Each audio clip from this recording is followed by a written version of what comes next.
In this video, you'll learn how to use Microsoft To-Do groups to organize your lists more effectively.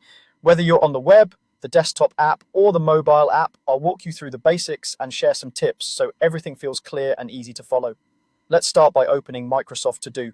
You can use whichever version you prefer, the web version in your browser, the desktop app on your computer, or the app on your phone or tablet. The layout might look slightly different depending on your device, but the core idea is exactly the same, so you'll be able to follow along no matter what you're using. Once Microsoft To-Do is open, look over to the sidebar on the left side of your screen. This sidebar is where all your lists live, like your tasks for work, personal errands, or anything else you've created.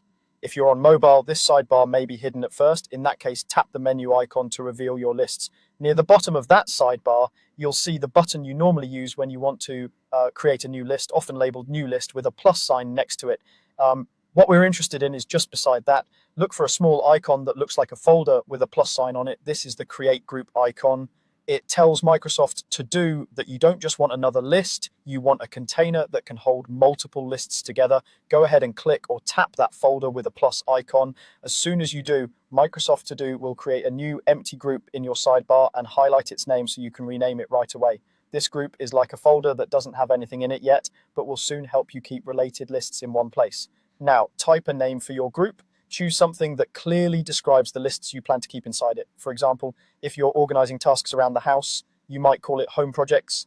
If it's for your job, you could choose something like Work Planning or Client Tasks.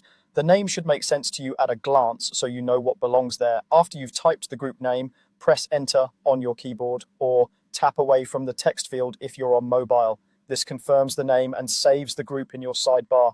You'll now see it as a collapsible section. Often with a small arrow you can expand or collapse. This helps keep your main view tidy, especially when you have lots of lists. From here, you can start dragging existing lists into your new group, or you can create new lists directly inside it, depending on how you prefer to work. The key is that the group is now ready, and any related lists you add will be neatly organized under that one heading. That's all there is to creating a group in Microsoft To-Do. By opening the app, locating the Create Group icon next to the New List button, clicking it, and giving your group a clear, meaningful name, you set yourself up for a much more organized task management system.